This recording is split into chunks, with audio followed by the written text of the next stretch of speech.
కర్ణాటక రాష్ట్రంలోని మైసూరుకి 60 కిలోమీటర్ల దూరంలో ఉన్నటువంటి ప్రియాపట్నం దగ్గరలో ఉన్నటువంటి టిబెట్ వారి యొక్క గోల్డెన్ టెంపుల్లో మరొక గుడిని దర్శించడం జరిగినది. అక్కడ మొత్తం కూడా 3 దేవాలయాలు ఉన్నాయి. ఆ 3 దేవాలయాల్లో ఒకటి ప్రార్థనా మందిరం అవ్వటం వల్ల దాన్ని పూర్తిగా మూసివేసి ఉంచారు.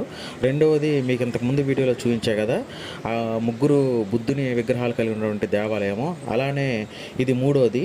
ఇందులో కేవలం కూడా ఒక స్తూపము, చుట్టూ ఉన్నటువంటి దేవుని విగ్రహాలు, అలానే ఆ దేవాలయంలో ఉన్నటువంటి గోడలకు మంచి మంచి ఆర్ట్ కళాత్మకంగా వేయటం జరిగినది. ఈ ఈ దేవాలయంలో కూడా చాలా అద్భుతంగా ఉన్నది. ఈ దేవాలయాన్ని చూడటానికి చాలామంది భక్తులు కూడా ఇక్కడికి రావడం జరుగుతుంది.